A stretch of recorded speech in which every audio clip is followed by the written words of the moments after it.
Praise the Lord. கிறிஸ்துவுக்குள் எனக்கு மிகவும் பிரியமான என் அன்பு சகோதர சகோதரிகளே, ஆண்டவராகிய இயேசு கிறிஸ்துவின் நாமத்தினாலே உங்களுக்கு மிகுந்த சமாதானமும் நல்ல சரீர சுக பலமும் இருதயத்திற்கு மிகுந்த ஆறுதலும் உண்டாவதாக என்று நான் உங்களை வாழ்த்துகிறேன். புதிய மாதத்திற்குள் கர்த்தர் நம்மை கொண்டு வந்திருக்கிறார். கர்த்தருக்கு ஸ்தோத்திரம் செலுத்துவோம். கடந்து போன 6 மாத காலம் கர்த்தர் செய்த எல்லா நன்மைகளுக்காகவும் கர்த்தருக்கு நன்றி செலுத்துவோம்.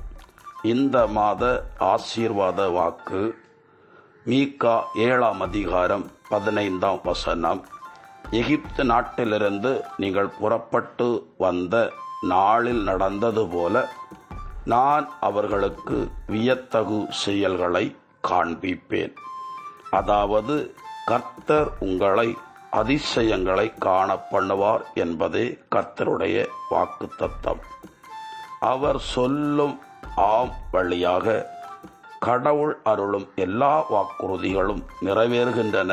அதனால்தான் நாம் கடவுளை போற்றி புகழும் போது அவர் வழியாக ஆமேன் என்று சொல்லுகிறோம் என்று 2 கொரிந்தியர் 1ஆம் அதிகாரம் 20ஆம் வசனத்திலே எழுதப்பட்டிருக்கிறது. அதாவது ஆண்டவரின் வாக்குத்தத்தமெல்லாம் கிறிஸ்துவுக்குள் ஆம் என்றும் ஆமேன் என்றும் இருக்கிறதென்று இன்னொரு மொழிபெயர்ப்பிலே எழுதப்பட்டிருக்கிறது. பிரியமானவர்களே, ஆண்டவர் ஒரு வாக்குத்தத்தம் கொடுத்தால் அது நிச்சயமாகவே நடக்கும், நிறைவேறும்.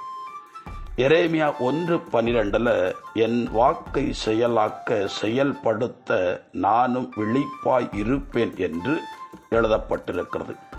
இன்றில் நம்மில் பலரும் காத்திருப்பதே தேவன் எனக்கு தந்த வாக்குத்தத்தத்தின்படி என்னை நடத்துவார். அந்நிய கண்கள் கொண்டல்ல, என் சொந்த கண்கள் கொண்டு இதை நான் பார்ப்பேன் என்று யோபு அறிக்கையிட்டது போல நாமும் விசுவாசத்தோடு கூட பல முறை அறிக்கையிட்டிருக்கிறோம். நீதிமொழிகள் 23ஆம் அதிகாரம் 18வது வசனத்தில் அப்பொழுது உன் வருங்காலம் வளமானதாய் இருக்கும், உன் நம்பிக்கையும் வீண் போகாது. அதாவது நிச்சயமாக முடிவு உண்டு, உன் நம்பிக்கை வீண் போகாதென்று இன்னொரு மொழிபெயர்ப்பிலே எழுதப்பட்டிருக்கிறது. இந்த வார்த்தையின்படி கர்த்தர் நிச்சயமாகவே உங்களை நடத்துவார். இன்று தேவன் தந்த வாக்குத்தத்தங்களின்படி நடக்காமல் போவதற்கு காரணம் என்ன? அநேகம் பேர் வாக்குத்தத்தங்களை சுதந்திரித்துக் கொள்ளாமல் இருக்கிறார்களே, ஏன்? வாக்குத்தத்தம் நிறைவேறுவதற்கு கால தாமதமாகிறதே, ஏன்? ஆண்டவர் பொய்யுரையாத தேவன் என்று வேதத்தில் எழுதப்பட்டிருக்கிறதே. எபிரேயர் 13:8 இயேசு கிறிஸ்து நேற்றும் இன்றும் என்றும் மாறாதவர் என்று எழுதியிருக்கிறதே. கர்த்தர் மாறாதவராய் இருக்கும்போது வாக்குத்தத்தங்கள் நிறைவேறாமல் இருப்பதற்கு காரணம் என்ன? பிரியமானவர்களே, இஸ்ரவேல் ஜனங்களை பாலும் தேனும் ஓடும் கானான் தேசத்தை கொடுப்பேன் என்று வாக்கு பண்ணித்தான் எகிப்து தேசத்திலிருந்து அவர்களை புறப்பட பண்ணினார். ஆனால் எகிப்திலிருந்து புறப்பட்டதில் 18 வயதிற்கு மேற்பட்ட யாருமே கானான் தேசத்திற்குள் நுழையவில்லை.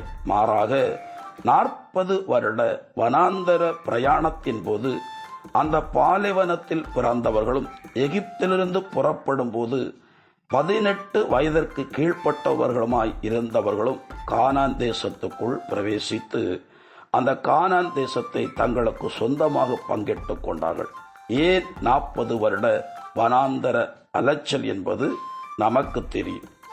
1 கொரிந்தியர் 10ஆம் அதிகாரம் 1 முதல் உள்ள வசனங்களை வாசிக்கும் போது, சகோதர சகோதரிகளே, நீங்கள் ஒன்றை அறிந்திருக்க வேண்டும் என விரும்புகிறேன். நம் முன்னோர் அனைவரும் மேகத்தின் கீழ் வழி நடந்தனர். அவர்கள் அனைவரும் கடலை கடந்து சென்றனர். அவர்கள் அனைவரும் மோசையோடு இணைந்திருக்கும்படி மேகத்தாலும் கடலாலும் திருமுழுக்கு பெற்றார்கள். அவர்கள் அனைவரும் ஒரே ஆன்மீக பானத்தை பருகினர். தங்களை பின்தொடர்ந்து வந்த ஆன்மீக பாறையிலிருந்து அவர்கள் பருகினார்கள். கிறிஸ்துவே அப்பாறை. அப்படி இருந்தும் அவர்களில் பெரும்பான்மையோ கடவுளுக்கு உகந்தவராய் இருக்கவில்லை. பாலை நிலத்திலேயே அவர்கள் கொல்லப்பட்டார்கள். பிரியமானவர்களே, ஆண்டவரால் முடியாத காரியம் ஒன்றுமில்லை என்பது நமக்கு தெரியும். ஆண்டவரின் வாக்குறுதியை நிறைவேற்ற விடாமல் தடுப்பது வாக்குத்தத்தம் பெற்ற மக்களினம்தான் காரணம் என்பதே மேலே உள்ள வசனத்திலும், இதன் கீழ் 1 கொரிந்தியர் 10 முதல் 10 எழுதியிருக்கிறது. அதாவது வாக்குத்தத்தம் பெற்ற மக்கள் கடவுளுக்கு உகந்தவராய் வாழ்ந்தால் கர்த்தர் தமது வாக்குறுதியின்படி நம்மை நடத்துவார். நாம் அவருக்கு உகந்தவராய் காணப்படாத பட்சத்தில் அவர் மௌனமாய் இருப்பார். பிரியமானவர்களே, மத்தேயு 6:33 ஆகவே அனைத்திற்கும் மேலாக அவரது ஆட்சியையும் அவருக்கு ஏற்புடையவற்றையும் நாடுங்கள், அப்போது இவை அனைத்தும் உங்களுக்கு சேர்த்து கொடுக்கப்படும் என்று எழுதப்பட்டிருக்கிறது. ஆண்டவர் உண்மையுள்ளவர், நம்பிக்கைக்கு உரியவர், அவர் மனதுருக்கம் உடையவர், அவர் நம்முடைய வாழ்வில் அதிசயங்களை செய்ய ஆவலாகவே உள்ளார். ஆனால் இஸ்ரவேல் ஜனங்கள் 6 விதமான தீய காரியங்களால் கர்த்தருக்கு எரிச்சல் மூட்டினார்கள். அவை: 1 தீயனவற்றில் ஆசை, 2 சிலை வழிபாடு, 3 உண்டு குடித்தல், 4 பரத்தமை, 5 ஆண்டவரை சோதித்தல், 6 முணுமுணுப்பு என்று இந்த 1 கொரிந்தியர் 10 முதல் உள்ள வசனத்தில் எழுதப்பட்டிருக்கிறது. இப்படிப்பட்ட பாவ காரியங்களால் தேவனுக்கு மனமடிவு உண்டாக்கினார்கள். எனவே வாக்குத்தத்த நாடாகிய கானானை வாக்குத்தத்தம் பெற்ற சந்ததியினர் சுதந்தரிக்க முடியாமல் போனது. இந்த மாதத்தில் அதிசயங்களை நமக்கு காண்பிப்பதாக கர்த்தர் நமக்கு வாக்கு கொடுக்கிறார். ஆனாலும் வாக்குத்தத்தம் நிறைவேறாமல் போவதும் நிறைவேறுவதும் நம்முடைய நடத்தையை பொறுத்தது. பிரியமானவர்களே, யோசேப்புக்கு 11 சகோதரர்கள் இருந்தார்கள். அவர் 11 பேரும் தமக்கு முன்பு மண்டியிட்டு வணங்குவார்கள் என்று கர்த்தர் சொப்பனத்தில் யோசேப்புக்கு காண்பித்தார். யோசேப்பு அதை தன் பெற்றோருக்கும் தன் 11 சகோதரர்களுக்கும் தெரியப்படுத்தினார். அதனால் சகோதரர்கள் யோசேப்பை வெறுத்தார்கள். தரிசனத்தையும் தரிசனத்தை தரிசனம் பெறாத மனிதனால் அல்லது கர்த்தரை விசுவாசியாத ஒரு நபரால், ஒரு இனத்தால், ஒரு படையால், ஒரு அதிகார வர்க்கத்தால் தடை செய்ய முடியாது. ஆனால் வாக்குத்தத்தம் பெற்றுக்கொண்ட நபர் தன் நல்ல நடக்கையால் வாக்குத்தத்தங்களை சுதந்தரித்துக் கொள்ளலாம். தன் கெட்ட நடத்தையினால் ஆசீர்வாதங்களை சுதந்தரித்துக் கொள்ளாமல் போகலாம். யோசேப்பை சகோதரர்கள் குழியிலே தூக்கி போட்டார்கள். 20 வெள்ளிக்காசுகளை பெற்றுக்கொண்டு இஸ்மவேலிடத்திலே யோசேப்பை விற்று போட்டார்கள். எகிப்திலே போத்திபாரிடம் பெருந்தொகைக்கு விற்கப்பட்டார். அவன் போத்திபாரின் வீட்டிலே வேலைக்காரனாக நியமிக்கப்பட்டான். போத்திபாரின் வீட்டில் தான் யோசேப்புக்கு சோதனை வருகிறது. அதாவது போத்திபாரின் மனைவி யோசேப்பை தன்னோடு படுக்கும்படி கட்டாயப்படுத்துகிறாள். யோசேப்பு வேண்டுமென்றால் அவளோடு படுக்கலாம். ஆனால் யோசேப்பு அவளுக்கு இடம் கொடுக்கவில்லை. காரணம், மகிமையான வாக்குத்தத்தம் கர்த்தர் எனக்கு கொடுத்திருக்கிறார். இந்த அற்ப காரியத்துக்காக, அதாவது இந்த சில்லாய்த்தனமான காரியத்திற்கு இடம் கொடுத்து ஏன் மகிமையான நல்ல காரியங்களை இழந்து போக வேண்டும் என்று மனதில் நினைத்து கொண்டு அவள் கையில் தன் மேல் வஸ்திரத்தை விட்டு ஓடிப்போனான்.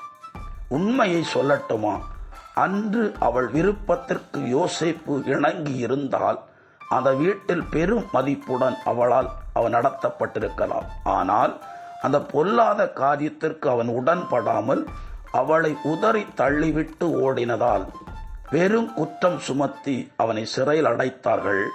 ஆனால் கொஞ்ச காலத்தில் அவனுடைய உத்தமத்தின் நிமித்தம் அவனுக்கு கர்த்தர் வாக்கு பண்ணினபடி எகிப்து தேசத்தில் உயர்ந்த பொறுப்பில் அமர்த்தினார். இவனுக்கு கர்த்தர் கொடுத்த வாக்குத்தத்தம் நிறைவேறிற்று. வாக்குத்தத்தம் நிறைவேறும் எப்போது என்றால், நாம் கர்த்தரின் கட்டளைகள் படி வாழும்போது. கர்த்தரும் நம்மில் அன்பு கூர்ந்து நமக்கு சொன்ன நல்ல வாக்குத்தத்தங்களை நிச்சயமாய் நிறைவேற்றுவார். எசாயா 59 அதிகாரம் 1-2 வசனங்கள்ல, மீட்க இயலாதவாறு ஆண்டவரின் கை குறுகிவிடவில்லை, கேட்க முடியாதவாறு ஆண்டவரின் காது மந்தமாகி விடவில்லை. உங்கள் தீச்செயல்களை உங்களுக்கும் உங்கள் கடவுளுக்கும் இடையே பிளவை உண்டாக்கியுள்ளன.